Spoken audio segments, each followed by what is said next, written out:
الله الرحمن الرحيم. الحمد لله حمدا كثيرا طيبا مباركا عليه مباركا فيه كما يحب ربنا ويرضاه جل جلاله عم نواله. صلى الله تعالى عليه وعلى آله وأصحابه وبارك وسلم تسليما كثيرا كثيرا. أما بعد فأعوذ بالله من الشيطان الرجيم. بسم الله الرحمن الرحيم. إذا جاءك المنافقون قالوا نشهد إنك لرسول الله والله يعلم إنك لرسوله والله يشهد إن المنافقين لكاذبون. اتخذوا أيمانهم جنة فصدوا عن سبيل الله إنهم ساء ما كانوا يعملون. ذلك بأنهم آمنوا ثم كفروا فطبع على قلوبهم فهم لا يفقهون. وإذا رأيتهم تعجبك أجسامهم وإن يقولوا تسمع لقولهم كأنهم خشب مسندة يحسبون كل صيحة عليهم هم العدو فاحذرهم قاتلهم الله أنى يؤفكون. وإذا قيل لهم تعالوا يستغفر لكم رسول الله لووا رؤوسهم ورأيتهم يصدون وهم مستكبرون. سواء عليهم أستغفرت لهم أم لم تستغفر لهم لن يغفر الله لهم إن الله لا يهدي القوم الفاسقين. هم الذين يقولون لا تنفقوا على من عند رسول الله حتى ينفضوا ولله خزائن السماوات والأرض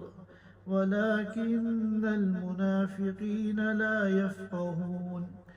يقولون لئن رجعنا إلى المدينة ليخرجن الأعز منها الأذل ولله العزة ولرسوله وللمؤمنين ولكن المنافقين لا يعلمون.